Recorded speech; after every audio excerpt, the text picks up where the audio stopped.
you for joining us for the Oley Foundation webinar, Updates on Motility Disorders with Dr. Carlo Di Lorenzo. My name is Andrea Guidi. I am the Director of Educational Programs and Initiatives for the Oley Foundation. Most of you are probably familiar with the Oley Foundation, but just in case this is your first experience, I'd like to briefly introduce the organization. The Oley Foundation strives to enrich the lives of those living with home nutrition support, both intravenous nutrition, sometimes called HPN or TPN, and tube feeding. We do this through education, outreach, and networking. The Oley Foundation was founded in 1983 by Dr. Lynn Howard and her patient, Clarence Oley Oldenburg. Today, we serve approximately 25,000 members. All of our programs are free of charge for patients and their families. First, a few housekeeping details. You should see a toolbar at the bottom of your screen. You can use the chat function to send a message directly to myself or Dr. Di Lorenzo.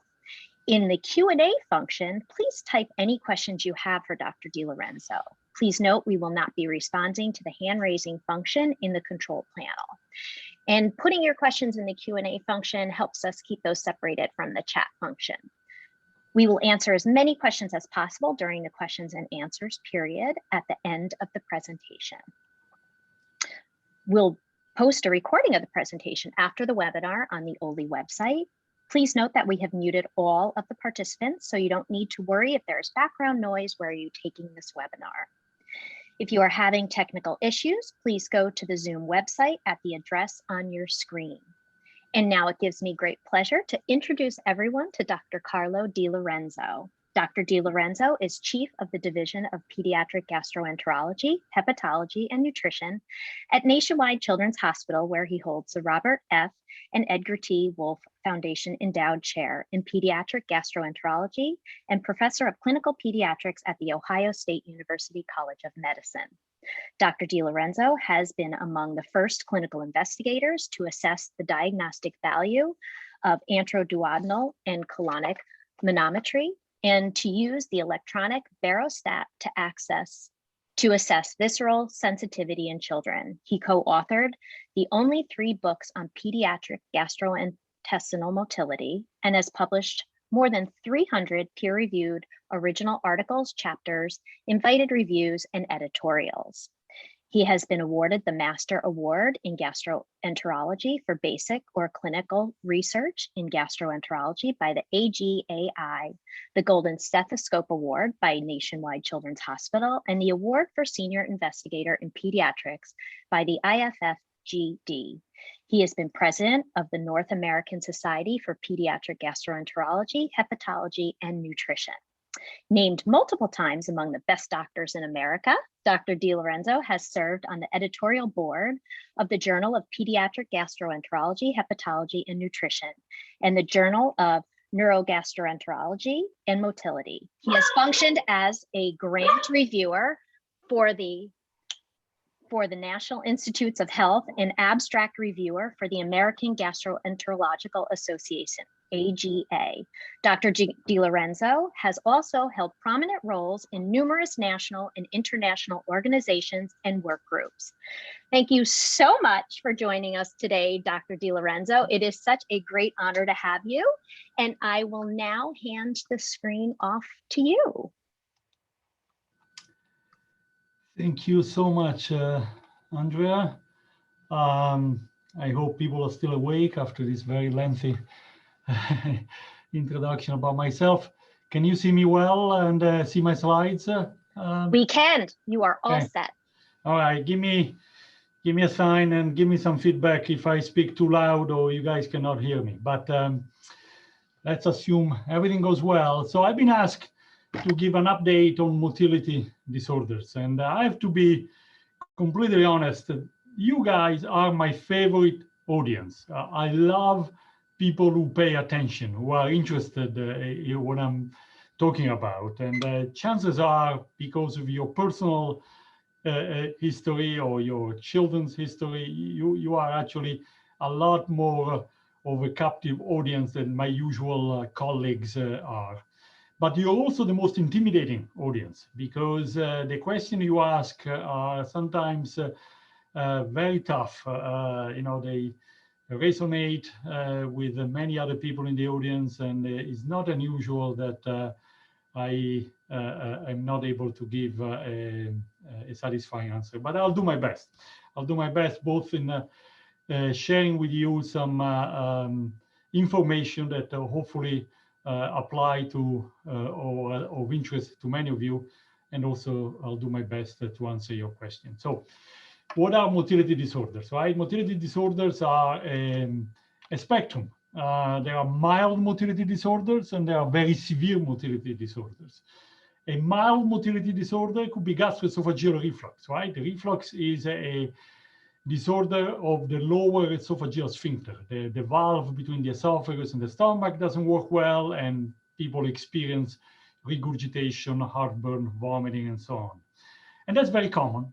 You know, in some studies show 10–20% of all adults have gastroesophageal reflux. And then there are other conditions such as functional dyspepsia or functional constipation that are maybe not quite as common and maybe a little bit more severe in symptoms.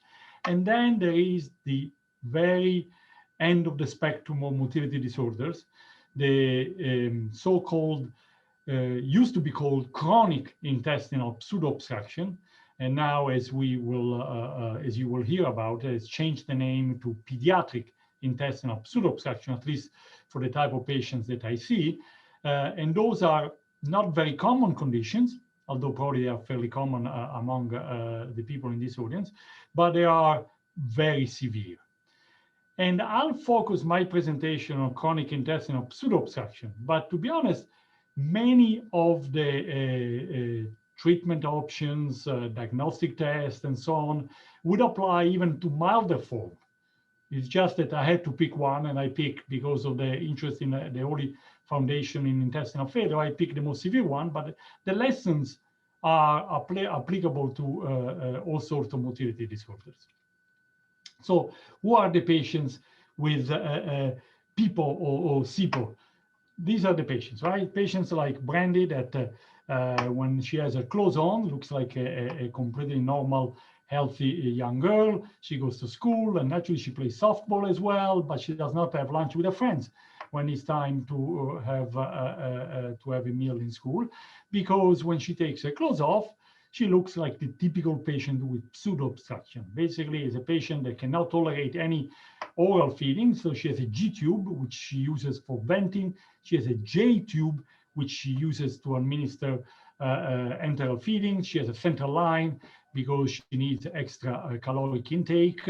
And she also ends up having a vesicostomy because in her particular symptom presentation in what we call phenotype, she has both bladder and gut involvement. She has what we often call a hollow visceral disorder, a disorder that affects both the GI tract and the bladder. And then there are other patients like Hassan. This is a young man that came to see me from Iran, and he and his brother had a pseudo-obstruction because of the difficulty in providing state-of-the-art medical care in his own countries. Actually, he and his brother were alternating. One day, one was getting the TPN. The other day, the brother was getting TPN. They have now moved here, but he presented with, once again, a central line you can see on the left side, and he had a fairly significant ileostomy prolapse, which was eventually corrected surgically. When we did the X-ray, you can see a very dilated, 8 centimeter dilated small bowel, which is a diameter by which the bowel itself cannot contract well. It's like a big floppy balloon that becomes hyper compliant and cannot generate enough pressure to have effective propulsive activity, effective peristalsis. Now, if you look at a patient with pseudo-obstruction, we were still calling at the time SIPO, chronic intestinal pseudo-obstruction. This is a study published 20 years ago. The quality of life, at least in the patients that were surveyed at the time, was very similar to patients with other chronic diseases, like juvenile rheumatoid arthritis, for example. So not quite the same quality of life of a healthy control. Nobody would expect that. But the quality of life of a stable patients with intestinal failure was actually reasonably good. What was impressive is the time that it took, the effort that it took to make that, to reach that quality of life. Here, the score, the lower the score, the more time investment was required by the parents. And you can see here that in order to achieve the same quality of life, parents and caretakers in general had to invest a lot more time to have the same results compared to other patients with other chronic diseases, such as JRA or asthma. And you know that, right? Enteral feedings, TPN, ostomy bags, administration of medications, care of the G-tube, and so on, all require tremendous amount of dedication, care, time, and expenses as well. So it is obvious that motility disorders have great physical, psychological, and social impact. And the social impact comes, for example, from this survey, which was done in Italy, once again, many years ago. And these were the patients that were part of the Italian registry of intestinal failure. So patients were on TPN. And what was the etiology? The vast majority has short gut syndrome, as you can very well imagine. This is a pediatric study. But motility disorders accounted for a sizable, for a relevant subgroup of patients. And what was fascinating is that there have been studies like this one. They show that while patients with short gut often over time are able to be weaned from the TPN because the gut begins to adapt, grows back, takes over some of the properties or the part of the gut, of the intestine that was resected. In patients who have a motility disorder that have pseudo-obstruction, this is usually a static disease. It doesn't get better with time.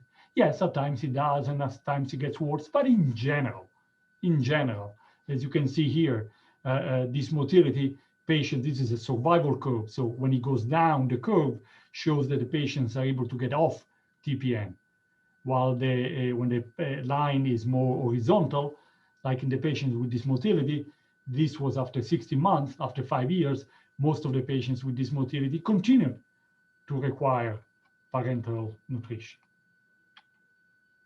And a few years ago, just a couple of years ago, I was lucky enough to be part of a multi-center international consensus conference that produced a document that was really a guideline for physicians taking care of patients with pseudo-obstruction. Basically, we discuss what are the diagnostic criteria, what are the treatment options, what are the things to think of when you have a patient with pseudo-obstruction. And we published this in the Pediatric GI Journal. As you can see here, there were colleagues from Italy, from the Netherlands, from Belgium, from the UK, and some adult gastroenterologists as well, like Dr. De Giorgio, who works in Bologna, Italy. And one of the things we decided that what became clear to us was that there is a significant difference between pediatric and adult form of pseudo-obstruction. So much that we decided to eliminate the acronym SIPO, and use the acronym PIPO, pediatric intestinal pseudo-obstruction. And this is the reason, right? This is a table that describes the difference between the two types of presentation, the pediatric and the adults. In pediatric, the presentation is usually congenital, very early in life. Rarely we find a disease causing it, a secondary cause of pseudo-obstruction. Often there is a involvement of the bladder as well. Most patients require TPN because children are growing organisms, and they require a lot more calories per unit of weight, right? Per pound or per kilo. They require a lot more energy. And there is a much more relevant role for ileostomy, gastrostomy, jejunostomy to adults. In adults, often this symptom, this presentation of pseudo-obstruction is secondary to another disease, diabetes, Parkinson's disease, use of narcotics, There is a variety of different paraneoplastic syndromes, multiple surgeries, a lot of different diseases that can cause pseudo-obstruction. And the treatment and the outcome is different from that of children. And we decided that in order not to call everything pseudo-obstruction, you need to have fairly strict diagnostic criteria. And I feel pretty strongly about this. Now, it doesn't mean that if you don't fulfill the criteria, you don't have a motility disorder.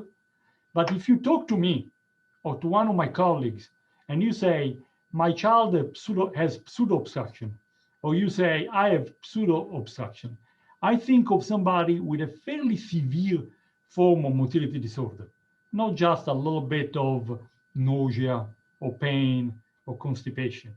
That patient does not have pseudo-obstruction. He may have motility disorder, deserves all the best care and deserves the best treatment, but does not have pseudo-obstruction. You need to have two things, 2 out of 4. One is objective measure that your GI tract doesn't work well, based on manometry or on transit studies. Then you may have evidence on X-ray of air fluid level. The reason why we call it pseudo-obstruction is that it has to look like an obstruction.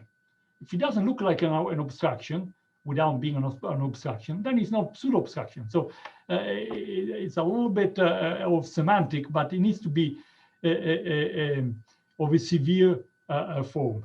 Or you may have found a genetic predisposition, a gene that causes pseudo-obstruction, and then you need to have either tube feedings or being on parenteral nutrition. So 2 out of 4, you don't have to have all 4, but 2 out of 4 make you have a diagnosis of pseudo-obstruction.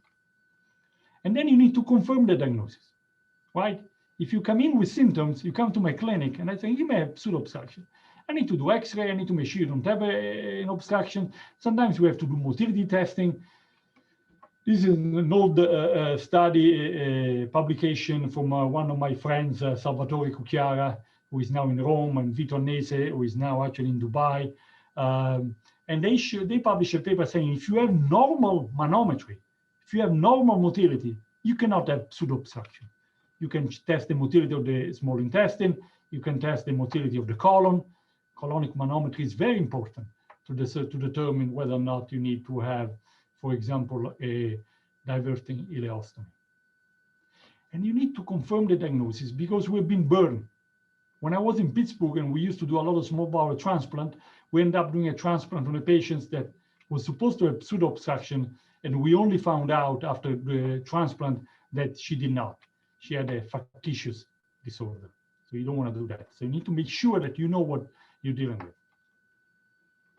And patients with pseudo-obstruction, like patients in general with motility disorders, are at risk of other complications, just due to the fact the GI tract is so dilated, besides the nutritional problems that usually get corrected by parenteral nutrition, right? What are these other complications? One is a volvulus. If you have severely dilated loops of bowel, the bowel can actually volvulize. That means it can go around itself and become ischemic. You know, like in this case, it becomes massively dilated, and it can cause actually people to lose the GI tract, part of the GI tract, or even the entire GI tract. So physician needs to be aware of the possibility of this complication. Another one is the one that we saw in Hassam, one of my patients, right? Is the possibility of having a fairly significant prolapses, especially of ileostomies, because the bowel is dilated intermittently, and you create an ostomy. So the bowel every now and then becomes more dilated, less dilated. You create a big ostomy because the bowel is dilated, and then suddenly the bowel is less dilated and prolapses. And then you have bad motility. If you have bad motility, you're more likely to have a prolapse. And it's not unusual that our surgeons need to go back in, a kind of suture, tack the ostomy to the abdominal wall so it doesn't come out as much. And then you need to figure out what's causing the pseudo-obstruction, right?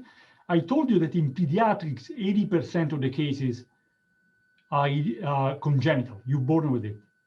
But that's not 100%.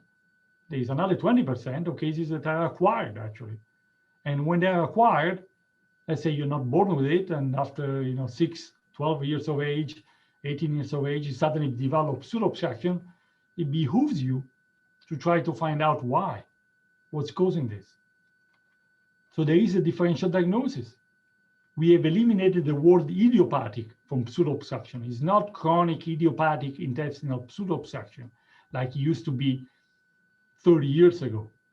It used to be CIIPO. Now it's just intestinal. It's not idiopathic because often we can figure out what's causing it. We can get tissue. You can do a full thickness, take a deep piece of tissue from the external side surgically with a laparotomy or a laparoscopy, not with a scope. The scope doesn't get enough tissues that are big enough. You need to go from the external, having a surgeon do a non-invasive full thickness biopsy. And then you can find out under the microscope, there may be eosinophilic, allergic disorders or autoimmune disorders. You can have an autoimmune disorder that chews up your nerve cells and causes them to disappear. That's very important because if you have that, then you can treat that with immunosuppression, with specialized diet, and so on. So there is a differential. Then think about mitochondrial disorders. Mitochondria are the engines that make the cells work. And the GI tract has a lot of muscles, like your skeletal muscles, right? You use your skeletal muscle to move, to go from here to there, to run. The same thing needs to be done by the smooth muscles of the GI tract. You need to have good mitochondria, good engine to make it work. If it doesn't have them, if they are diseased, if they are not working well, then the muscle cannot work. So mitochondrial problems were found in this case, for example, in patients with pseudo-obstruction, both adults and kids, in a subgroup of those patients. Out of 80 patients, 15 had mitochondrial problems. And finally, the new progress, some of the novel information about pseudo-obstruction is that we are beginning to uncover many genetic abnormalities that are associated with pseudo-obstruction. And almost every year, we learn more and more. There are publications that come out every few months. This was in 2015 from a group in Italy. They showed mutation in a specific gene that disrupt the nerves in pseudo-obstruction. And then there is a more recent publication. This was, I think, from New Zealand in Australia, talking about variant in ACTG2. And many of you may have heard of this one because it's becoming much more prominent in patients with the pseudo-obstruction. So you can now test for some dominant and recessive form of genetic abnormalities associated with pseudo-obstruction. Now, at the end of the day, I do not think we are at the point that by discovering the genetic abnormality is going to affect treatment. Not even probably be able to do genetic counseling because we don't know exactly how these things work and affect outcome. But the more we learn, the better it is. Maybe we will in 3, 5, 10 years. As I said, in this case, 7 out of 17 patients with pseudo-obstruction had this variance on the ACTG2 gene. All right, that's usually the part that gets people interested even more than the pathophysiology, which is kind of interesting, but probably most of you want to know what can be done to help patients with motility disorders. And I think you need to try everything, right? There are no guidelines. Nobody's ever going to do a double-blind, placebo-controlled, large study enrolling some patient with pseudo-obstruction by giving them placebo and compare it to a medication. There are not enough patients to do that. The patients are too heterogeneous. There are not two of them that are exactly alike. Some patients are on TPN, some patients are on tube feeding. So I think you need to learn from other people's experience. That's why I think meetings like this one and presentation webinars like this one are so important, because you're going to learn from people that see these patients every day or very frequently, and kind of learning by doing. Sometimes you try things, they work, some other times they try them and they don't work. So try to go beyond the more common ones, right? If you try to go to the medical literature looking for guidelines, you're not gonna find them. First, treat the actionable etiology, right? If you find an autoimmune problem, if you find an allergic problem, if you find a mitochondrial problem, there are some things you can do for those, right? Like the ganglionitis, the inflammation of ganglion cells, nerve cells that I mentioned to you before. And then you end up using medication off-label. There will never be an FDA-approved medications for treatment of pseudo-obstruction. As I said, nobody's ever going to do the studies, not enough patients.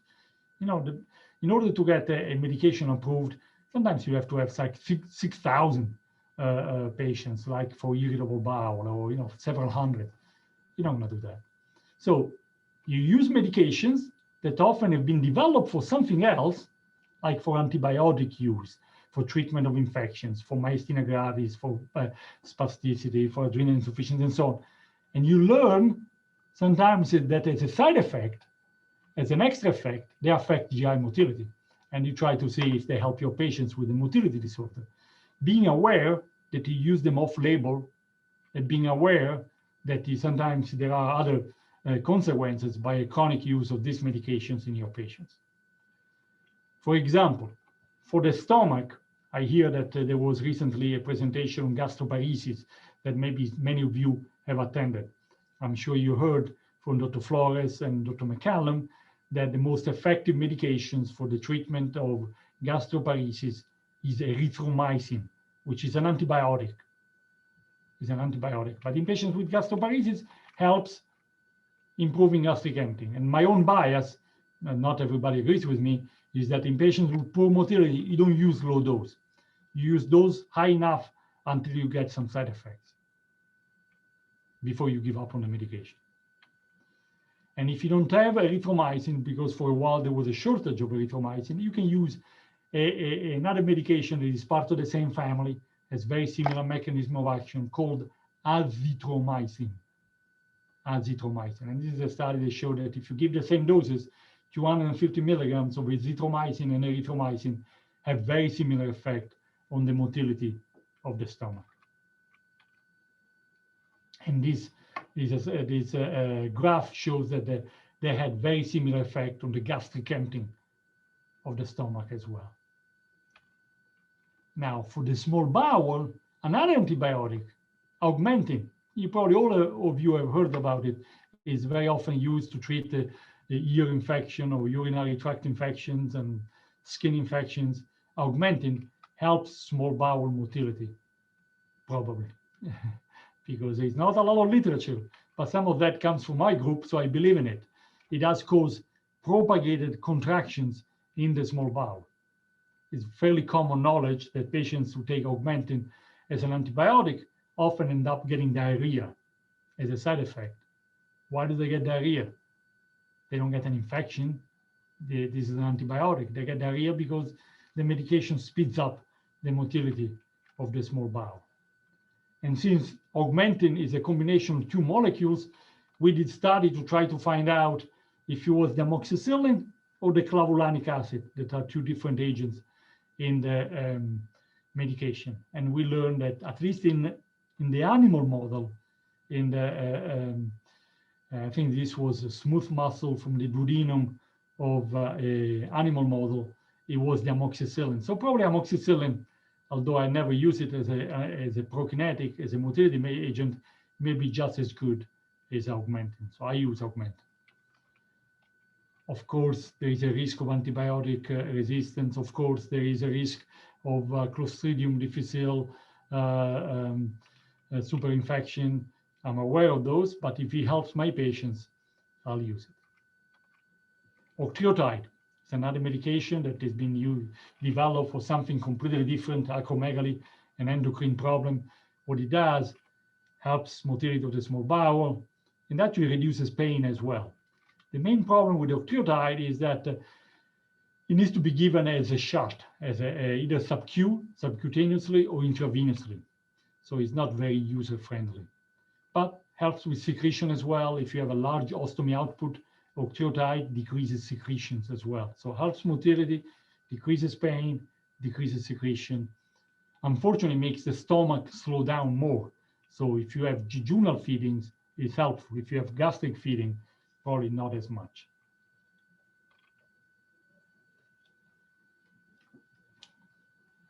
There are other medications that actually increase acetylcholine. Acetylcholine is a mediator of nerve activity on the GI tract. One is bethanechol. Bethanechol actually helps the bladder as well. And it's been around forever. We don't use it very much because it has a lot of side effects, but it does help motility in the esophagus and probably in the stomach as well. Another one that I've become a lot more passionate about is pyridostigmine. Pyridostigmine, Mestinon, that's the market name. It's been developed for myasthenia gravis, which is a neuromuscular disorder. But as you can see in this study, 7 out of 7 on patients with intestinal pseudo-obstruction were helped by this medication. And we have published recently in, I think this was in 2019 or 2018, a paper showing that it helps children with motility disorders. We did that, this study with our colleagues at the Mayo Clinic. And more recently, there was another study that showed that it helps a child with chronic intestinal pseudo-obstruction. So it's a medication that we are becoming increasingly more comfortable using in children and in adults with generalized motility disorders. And then another point is to treat bacterial overgrowth. This is almost universally a problem in patients with that motility. If you have poor motility, if you have dilated loops of bowel, there is a predisposition or having something called bacterial overgrowth. That means there is an exaggerated number, an excessive number of bacteria that tend to ferment, grow, and develop in these loops of bowel. And by doing this, they cause inflammation in the GI tract, they cause increased permeability, they put the patients at risk for central line infection because bacteria can go across the intestinal wall and can cause more dilations, worse motility. So this was actually a very nice study, shows that in patients with short bowel syndrome, treatment of bacterial overgrowth decreased inflammation and improved enteral feeding and helped them wean from parenteral nutrition. How do you treat it? Based on absolutely no data, I rotate antibiotics 1 week each. I start with Augmentin, Flagyl, and maybe rifaximin. And then if the patient has had some yeast infection, sometimes I try an antifungal compound such as fluconazole. And then after a few months, I asked the patients, which one helped the most? And they said it was metronidazole, which goes under the market name of Flagyl. I said, okay, then one week every month or every other week, let's stick with that one and see if it helps. If there is another one, then we'll do with the other one. And there are a bunch of new medications that are coming out, that have come out actually. If you're lucky enough to live in the United States, there are medications such as prucalopride, Tagatha, that are fairly good motility agents. Then there are a variety of other ones that are more for constipation and irritable bowel, like the Amitiza and the Linzess and the Ibezrela and so on, Trulance. Now, I usually don't talk about domperidone because we don't have that in the United States. It's never been approved by the FDA. But if you have that, that's another reasonably good motility medication. And the other one that we used to have, and some places still have access to, is cisapride, which remains probably the most effective motility agents, but has been taken off the market because of the risk of heart rhythm abnormalities that were actually, in few cases, even fatal to the patient. And Tagatha is one of these medications which can improve the gastric emptying, for example. It can accelerate small bowel and colonic transit. What else is available? I have a very low threshold for using botulinum toxin injection, either in the pylorus or in the anus, in patients who have problems with gastric emptying or emptying of the rectum.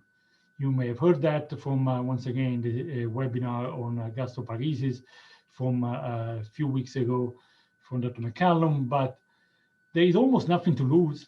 It helps nausea, even if you don't have gastroparesis. If you have severe symptoms of nausea and dyspepsia, early satiety, injecting botulinum toxin into the pylorus, 25 or 50 units for each quadrant, takes 2 minutes when you do a scope, unlikely to cause any side effects, and has helped many of my patients who come back every 6 months or 12 months to get a repeated injection. And this was a study actually done by Dr. Sam Nurko in Boston and colleagues, and they showed that after Botox, a variety of symptoms from vomiting to retching to nausea especially, and even abdominal pain and feeding tolerance improved.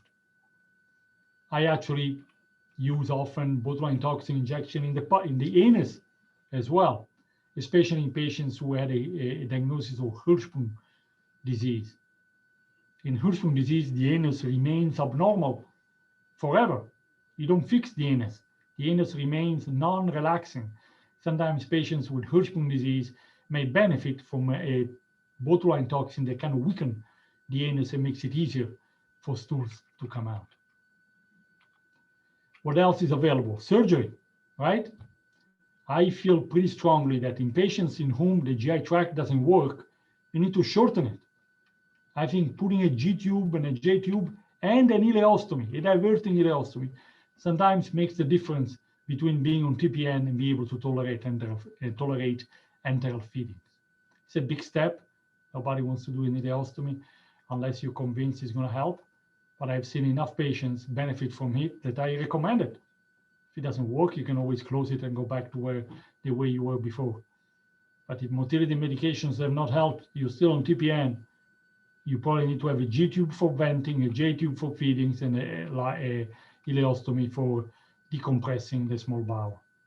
And even in the 40 years ago, Dr. Ament at UCLA showed that patients with chronic intestinal pseudo obstruction were benefiting from a venting enterostomy. Sometimes the patients in whom the colon doesn't work, but the rest of the bowel works, can use an Antigrade option, get Antigrade enemas, get a cecostomy, which is like a gastrostomy. But instead of being a G tube, it's a C tube. It's in the cecum. You put it there, and then you flush from the top down the colon so that you keep it empty. It makes a lot of patients feel better. And in this case series, once again, by Dr. Sam Nurko in Boston, almost any patients that had Antigrade enemas had a cecostomy or an appendicostomy, which are the same thing. Despite, regardless of what the underlying problem was, spina bifida, constipation, anorectal malformation, and so on, it got better with the flushing of the colon. Finally, the last topic, electrical stimulation. We are in Columbus, probably the largest group in the country and probably in the world in doing gastric pacemakers and sacral nerve pacemakers. And that's a way to make the stomach feel better, work better, but probably feel better even more, and make the colon and the anus work better. So the gastric pacemaker is basically a little box, much like the heart pacemaker, right? The heart pacemaker is implanted in the heart and make your heart pump more, and it makes it work. It's a life-saving interventions for many patients in whom there is heart failure. The advantage of the heart is that it's a very small organ, just as big as your fist, and is not very sophisticated. It just pumps things. The GI tract is 7 yards long. It's much more sophisticated compared to the heart. It needs to mix things, absorb things, push them, allows to be exposed to the abdominal wall, store them, evacuate them. It's a lot more complicated. It's very hard to pace the entire bowel, but you can pace the stomach. And you can implant it, and we can do a temporary one followed by a permanent one. I don't want to get into much detail about it, but we have just published last month our case series in 10-year experience with our children and adolescents with a gastric pacer. And we found that the use of tube feedings or TPN decreased from 72% to 29% at follow-up. Vomiting and the nausea improved with time, but complications were common. Need to replace the pacemaker was common. You have to replace the battery. That's a surgical intervention, so it's not something to be taken lightly, but it's an option for patients in whom other interventions have failed, especially when the small bowel works pretty well and the problem is actually the stomach itself. So we concluded at the time that children with severe nausea and vomiting treated with a gastric electrical stimulation experienced significant and durable improvement in symptoms severity. And you can see here that almost any symptoms we measured, nausea, fullness, surface satiety, bloating, vomiting, burning, improved. Finally, we have been now using sacral nerve stimulation. That's something that the urologists have used for many, many years to help the bladder contract well. And we learned from them actually that the bladder was helped, but sometimes the colon was helped as well. So we began to use it for patients that have both bladder and colonic problems. And we have learned that actually it does help.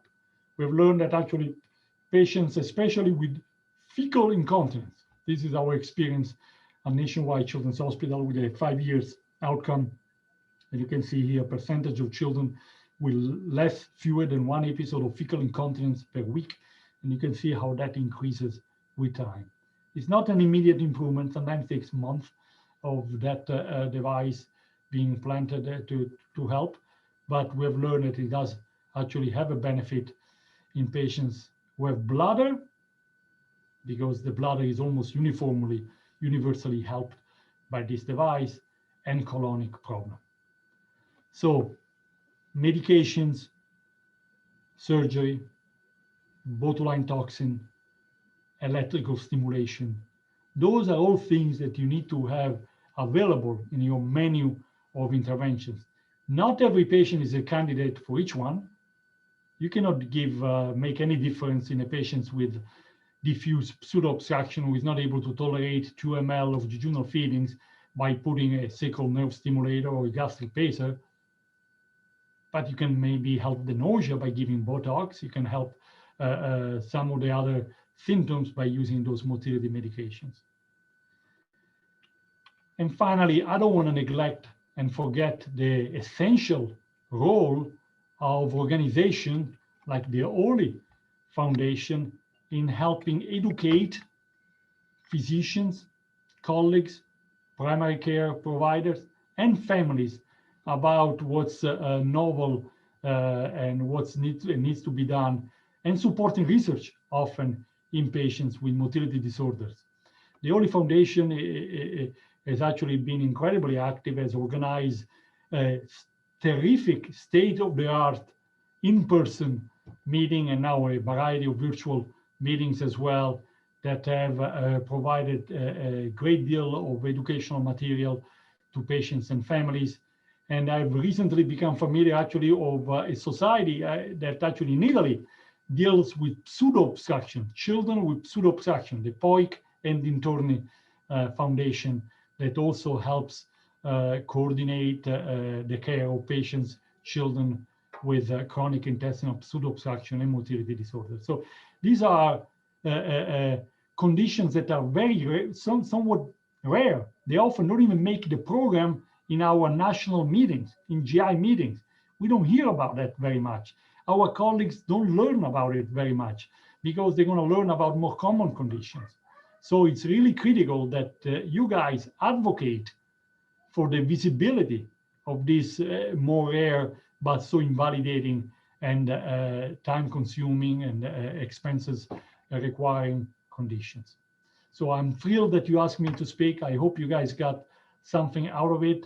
I really thank you so much for your support and attention. And I think I was able to leave 10-15 minutes for a discussion and for Q&A. Thank you so much, Andrea, for inviting me and for you guys for listening. Thank you, Dr. Di Lorenzo. We will just, yep, and I'm gonna share my screen. And we are ready to take some questions from the audience.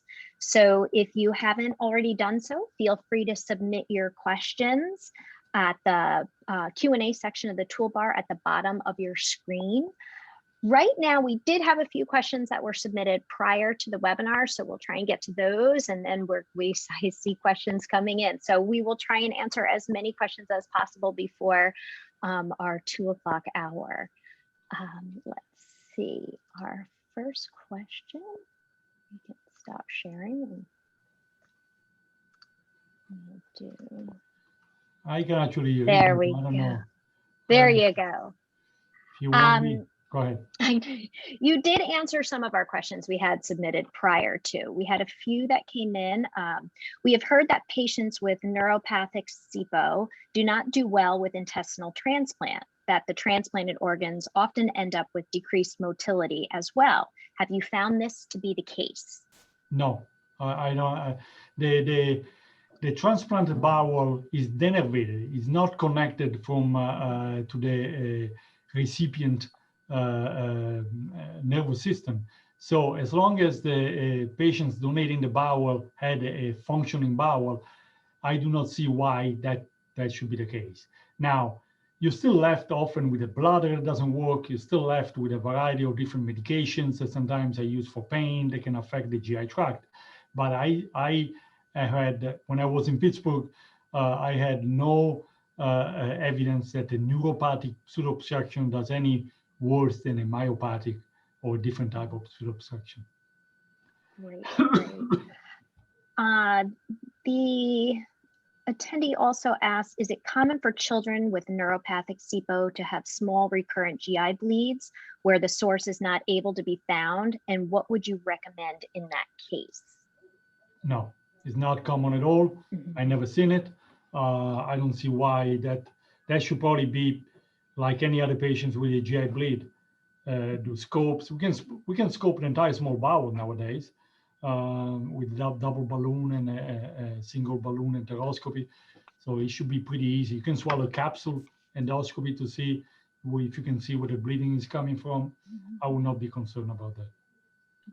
And speaking of scopes, someone asked, do all patients with SIBO have difficulty with scopes in that they end up very bloated and worse off taking days to weeks to get over it? And is there any way to scope them without this happening? No, there is no way to avoiding putting air in the GI tract.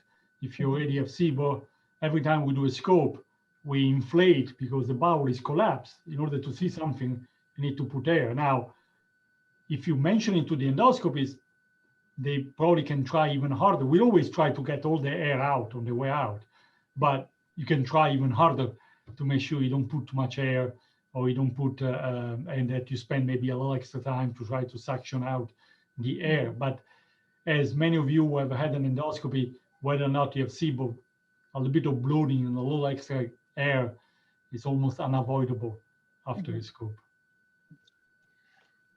Next question is, our 13-year-old has been on Zelnorm since 9 months of age, and we are unsure if it is doing much, but are very hesitant to stop it for fear that symptoms would worsen.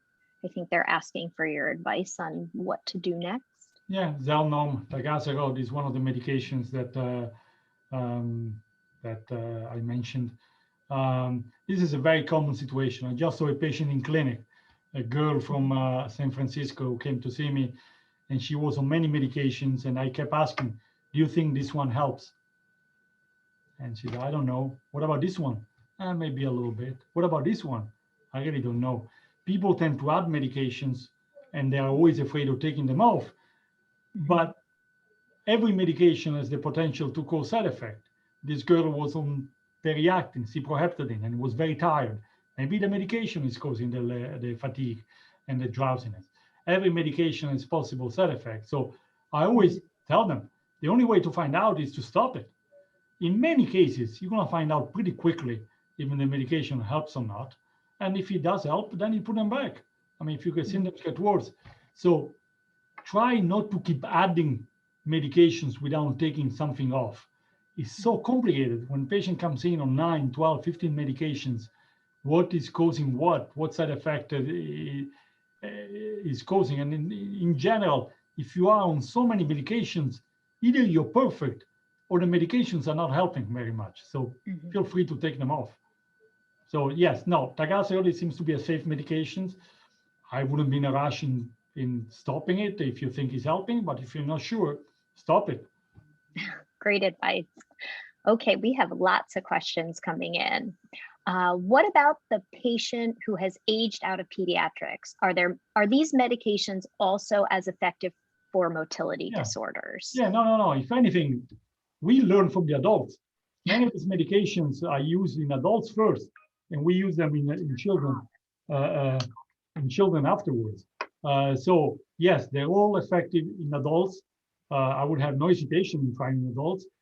The first part of the question in children, the patients who age out of pediatrics, sometimes is that it's very difficult to find a good transition of care. There are very few places where there is motility centers in children and in adults. Interestingly, there are places like where Dr. McCallum works and Dr. Parkman works and many other people that have motility center in adults. Maybe they don't have as strong of a pediatric component. Other places where there is a very strong pediatric group and not as strong adult group. So I end up, the patients that I show you from Iran is 25 now, and I still see him, even though he's not quite a child anymore. But that's a challenging issue. It is. Another question we have coming in is, have there been any recent advances in multivisceral transplant? So this is, I need to give a disclaimer because I left Pittsburgh in 2004. So I've been now in Columbus for 17 years, and we send our patients to the Cleveland Clinic or to Pittsburgh for the transplants. Yes, there's been some progress, but I still see multivisceral transplant very much like lung transplant, and one of those transplants that we should try to avoid at all costs because we have not got to the point that is like liver or kidney where the survival is very high. Still tremendous amount of morbidity and mortality with isolated or multivisceral. The challenge with multivisceral transplant compared to isolated small bowel transplant is that if you have bad rejection, then you don't have an option to take everything out because then you have to take the liver and the pancreas and so on out, and you cannot live anymore. So I am not aware of any groundbreaking progress, unfortunately. Another question we have is, do you see a role for transcutaneous vagus nerve stimulation in the treatment of PIPO? I don't. As far as we are a big electrical modulation center, and I've not heard or seen transcutaneous vagus nerve stimulation help GI motility. Thank you. Another one, Dr. Lorenzo, is at what point do you believe an ileostomy would be a good step in a patient with colonic dysmotility? Any patient that has failed everything else and is on TPN. If you're still able to function and possibly maybe using a cecostomy or appendicostomy, then by all means, keep doing that. But if you are on TPN, you're not able to get off TPN, you have tried all the motility medications, you got your G-tube, you tried jejunal feedings, this is not helping, you're still struggling, your quality of life is poor, you're beginning to get complications from TPN, then I think you need an ileostomy. Give it a trial. I think it gives you the best possible chance to come off TPN. Excellent, excellent. We have a question. Who do you consider to be experts in the country for adults suffering from SIPO? Now I'm gonna probably forget people, but Dr. Camilleri at the Mayo Clinic, Michael Camilleri is probably the person that has done the most research on this topic. Dr. McCallum, that you guys had present about gastroparesis, has developed a great deal of expertise. Dr. Henry Parkman at Temple, Dr. McCallum is in Texas. These are some of the leaders in this field. Dr. Pasrika, I think he's at the Johns Hopkins. There are many. I don't want to forget other people. Andrea, you probably know people that are on your board and that have talked about pseudo-obstruction in the past. Satish Rao in Augusta, Georgia. Tom Abel in Kentucky. He has done a lot of work on gastric pacing and intestinal dysmotility. A lot of good people. Excellent. Yes, there are. Another question we have is, how do you differentiate the cause of colonic dysmotility? My doctor has said there is no way of knowing, but I feel like there must be. Your doctor is half right. I think in many cases we can do colonic manometry studies or get a full thickness biopsy to find out if the nerves and the muscles work. But that being said, every now and then you do get a full thickness biopsy and everything looks normal. We cannot tell just by looking at it how things work. Much like you can get sometimes somebody with a paralysis, but the muscle looks okay from the outside, or if you do a biopsy, it just doesn't work. So I would say probably half of the time we can figure it out and half of the time we cannot. But motility testing and histology are probably the only way to look at it. Mm-hmm. Excellent. Another question is, can social stress be a factor in worsening obstructive episodes, i.e. work stresses causing motility to stop for a few days? Would an enlarged stoma be an indicator of a gastric slowdown? So the first part is a no-brainer. Stress, and with stress, I actually also, I would put in that category procedures as well, anesthesia, emotional arousal, even menstruation sometimes, menstrual period, it can cause a change in motility. So yes, stress in general.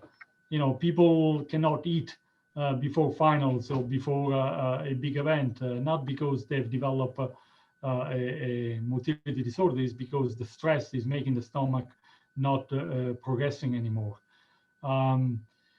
The second part, I'm not sure I completely understand. Would an enlarged stoma be an indicator of a gastric slowdown? I'm not. I don't think so. A stoma that swells, whether or not that means that your stomach is not working well. I'm not sure that I have seen that or that I understand what that means. Mm-hmm. Mm-hmm. Okay, we have another one. This is a little long. Our son, TPN dependent with PIPO, experiences significant pain with his GI changes. He is also very sensitive when cleaning around his stoma, and he could feel every biopsy taken during a rectal biopsy. His full thickness biopsy showed a high ganglion presence in his smooth muscle layers. Is this common, and how can we manage his discomfort? So I've seen it. I don't know the common what it means, but yes, certainly I've seen it. I have a girl that comes to see me from I think Rochester that gets nerve blocks every time they can by anesthesia. Every time they need to change the cecostomy or the gastrostomy. Other patients require anesthesia every time the G tube needs to be changed and so on. So sometimes there are topical lidocaine ointment that can be used, like people do for IV, when they need to get a blood drawing, you can get some patches that can numb the skin when you need to change the tube. But to be honest, there are some patients who are so sensitive that requires anesthesia, even to change the G tube or the C tube, the cecostomy tube. So yes, I've seen it, and it's part, the nerves is what's causing, the nerves is what control motility. The nerves are the same nerves that control motility and carry the information about sensation to your brain. So it's not out of the realm of possibility that both functions are impaired. Okay, I think we have time for maybe one more question. We'll squeeze one more in. What if you have chronic radiation enteritis and are not a candidate for surgery? I don't know why you would not be a candidate for surgery, but if you have, and to be honest, I don't think I've ever seen chronic radiation enteritis. So I'm gonna pledge ignorance on this one and pledge the fifth. This is more of an adult issue that I don't want to make things up. I don't know the answer. Okay. Well, it does look like we have run out of time. I do have a couple of minutes. I think I see another question about the pacemaker helps with incontinence. So the pacemaker helps more with the incontinence, but I've seen it help constipation as well. The Botox actually can make the incontinence worse. So if you have incontinence, the Botox is not a great idea because it's going to weaken the sphincter. So the Botox for me is an ideal intervention when you have really patients who is straining nonstop, who cannot quite get things out, who have a hypertensive, very tight anal sphincter, like those patients with Hirschsprung disease who continue to have problems even after surgery. Wonderful. Well, thank you everyone for those questions, and I'm glad we got to all of them. It looks like we have run out of time. We're even a little over the hour mark. We just wanted to say there are a few resources on our website coming soon. The recording presentations of our Managing Gastroparesis Day at our annual conference will be on our website. So look for an announcement for those within the next 2 weeks. We also have a motility disorders information page that has articles and resources, patient stories, links to other organizations, and more. And we will have this webinar recorded and up on our website as well. So that will be great. And thank you again, Dr. Lorenzo, for joining us today. It was really an honor and a privilege to have you. I know the Oley Foundation has been trying to get you for a while now, so we are so happy it all worked out. And thank you for sharing your expertise with us today. And also thank you to all the participants for joining us today. Again, we'll post a recording of this webinar on our website, and look for any other upcoming webinars. Our schedule is on our Oley website as well. So that is it for today. Thank everyone for joining us. And thank you again, Dr. Lorenzo, for sharing your expertise and your time with us today. And it's a pleasure. Good luck, everybody. Goodbye. Take care. Bye-bye.